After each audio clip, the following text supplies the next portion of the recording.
പലനാൾ ബോച്ചെ ഒരു നാൾ പിടിയിലാകുന്നു. ബോച്ചെ എന്ന ഓമനപ്പേരും ഒരു കൂട്ടം ആരാധകരുമുള്ള വ്യവസായി ബോബി ചെമ്മണ്ണൂരിനെ ഒടുവിൽ എറണാകുളം സെൻട്രൽ പോലീസ് പിടികൂടിയത് നാടകീയമായ നീക്കങ്ങളിലൂടെ. പോലീസിൻ്റെ ചടുല നീക്കങ്ങൾ കാരണം മറ്റൊന്നുമല്ല, കഴിഞ്ഞ ദിവസം ഹണി റോസിനെ നേരിട്ട് വിളിച്ചത് മുഖ്യമന്ത്രി പിണറായി വിജയൻ. പിന്നാലെ മിന്നൽ വേഗത്തിൽ പോലീസിൻ്റെ നീക്കവും തുടങ്ങി. ഒടുവിൽ അഴകിയ രാവണൻ എന്ന അസൂയലുക്കൾ വിളിക്കുന്ന ബോച്ചയെ കുരുക്കുകയും ചെയ്തു. വയനാട്ടിലെ ഫാം ഹൗസിന് മുന്നിൽ വച്ചാണ് പുലർച്ചെ ബോബിയെ എറണാകുളം സെൻട്രൽ പോലീസ് പിടികൂടുന്നത്. ഒട്ടിച്ചിട്ട് പിടിക്കുകയായിരുന്നു. ഒളിവിൽ പോകാതിരിക്കാനായി പുലർച്ചെ 4 മണി മുതൽ എറണാകുളത്ത് നിന്ന് വന്ന പോലീസ് സംഘം ഇവിടെ കാത്തു നിൽക്കുകയായിരുന്നു. കോയമ്പത്തൂരിൽ ഉദ്ഘാടന ചടങ്ങിൽ പങ്കെടുക്കുമെന്ന് പ്രഖ്യാപിച്ച ബോച്ചെ വയനാട്ടിലെ സ്വന്തം റിസോർട്ടിലേക്ക് ഒളിച്ചു മാറുകയായിരുന്നു.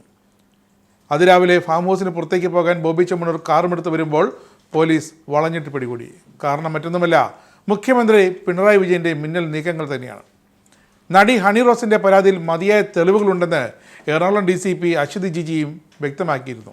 പിന്നെ കാര്യങ്ങളെല്ലാം വളരെ എളുപ്പത്തിലായി.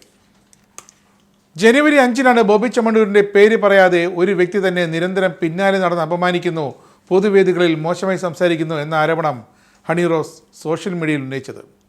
ഹണി റോസ് പേര് പറഞ്ഞിട്ടുണ്ടെങ്കിലും ആ നിമിഷം തന്നെ പലർക്കും മനസ്സിലായത് സാക്ഷാൽ ബോബി ചെമ്മണ്ണൂർ തന്നെയാണെന്ന്. പിന്നാലെ ബോച്ച ആരാധകരുടെ കടുത്ത ആക്രമണം ഹണി റോസ് നേരെയുണ്ടായി. 30ഓളം പേർക്കെതിരെ ഹണി റോസ് പരാതി നൽകി. ഇതോടെ ബോബി ചെമ്മണ്ണൂരിൻ്റെ പേരും പറഞ്ഞ് ഹണി റോസ് രംഗത്തെത്തുകയും ചെയ്തു. അങ്ങനെയാണ് സെൻട്രൽ പോലീസിന് ഹണി റോസ് നേരിട്ട് പരാതി കൊടുക്കുന്നത്. പോലീസാകട്ടെ ഈ നടിയുടെ പരാതിയെ അതീവ ഗൗരവകരമായി കണ്ടത്. കാരണം ഹേമ കമ്മിറ്റി റിപ്പോർട്ടിലെ പ്രത്യാഘാതങ്ങൾ പോലീസും കുറെ അനുഭവിച്ചുകൊണ്ടിരിക്കുകയാണ്.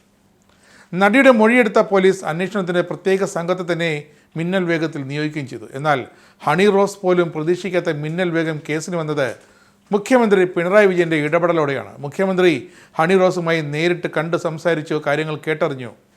സർക്കാർ എല്ലാ പിന്തുണയും നൽകുമെന്നും കർശന നടപടി സ്വീകരിക്കുമെന്നുള്ള ഉറപ്പും മുഖ്യമന്ത്രി നൽകി. പിന്നാലെയാണ് ബോച്ചയെ വയനാട്ടിൽ നിന്നും പൊക്കാൻ പോലീസ് നീക്കം തുടങ്ങിയത്. കഴിഞ്ഞ ദിവസം കേസെടുത്തതിന് പിന്നാലെ ബോബി ചെമ്മണ്ണൂർ മുൻകൂർ ജാമ്യത്തിന് വരെ ശ്രമിച്ചിരുന്നു എന്നാണ് റിപ്പോർട്ട്. എന്നാൽ ഇതിനൊന്നും ഇടം നൽകാതെയാണ് എറണാകുളത്തു നിന്ന് വന്ന പോലീസ് സംഘം ബോബി ചെമ്മണ്ണൂരിനെ കസ്റ്റഡിയിലേക്ക് എടുത്തത്. പോലീസിൻ്റെ നീക്കങ്ങളെല്ലാം അതീവ രഹസ്യമായിരുന്നു. നാട് വിടാനുള്ള ബോബി ചെമ്മണ്ണൂർ നീക്കങ്ങളും അതുപോലെ അതീവ രഹസ്യമായിരുന്നു. പക്ഷേ പോലീസ് അത് പൊളിച്ചു.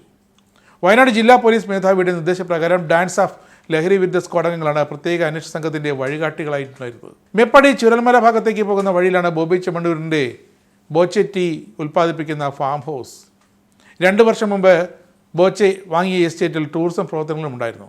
തേയിലത്തോട്ടത്തിന് നടുവിലുള്ള റോഡിൽ വെച്ചാണ് പോലീസ് സംഘം ബോബി ചെമ്മണ്ണൂരിനെ കസ്റ്റഡിയിലെടുത്തത്. അതിൻ്റെ ദൃശ്യങ്ങളെല്ലാം പുറത്തു വരികയും ചെയ്തു. ഇതോടെ ബോബി ചെമ്മണ്ണൂരിനും ആകെ നാണക്കേടായി. വയനാട് എയർ ക്യാമ്പിലേക്ക് എത്തിയ ശേഷം ബോച്ചയെ കൊച്ചിയിലേക്ക് കൊണ്ടുപോയി. പരാതിക്കൊപ്പം ഡിജിറ്റൽ തെളിവുകളും ഹണി റോസ് കൊച്ചി പോലീസിന് ഹാജരാക്കിയിരുന്നു.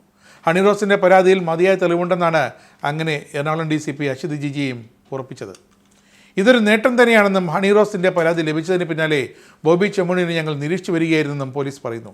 സമൂഹ മാധ്യമങ്ങളുടെ സ്ത്രീത്വത്തെ അപമാനിക്കുന്നവർക്കുള്ള പാഠമാണിത്. ഹണി റോസിനെതിരെ മോശം കമൻറ്റുകൾ പോസ്റ്റ് ചെയ്തവരെയും തിരിച്ചറിയാനുള്ള അന്വേഷണം നടക്കുകയാണ്. ഒരാളെ അറസ്റ്റ് ചെയ്ത് കഴിഞ്ഞു എന്നാണ് എറണാകുളം DCP വ്യക്തമാക്കിയത്. എന്തായാലും ഇനി ബോബി ചെമ്മണ്ണൂർ തികച്ചും നിസ്സഹായനാണ്. കാരണം തെളിവുകളെല്ലാം ബോബി ചെമ്മണ്ണൂരിന് എതിരാണ്. ഇനി പോലീസ് തീരുമാനിക്കണം, കോടതി തീരുമാനിക്കണം എന്ത് വിധത്തിലുള്ള ശിക്ഷാ നടപടിയാണ് കൈക്കൊള്ളേണ്ടതെന്ന്.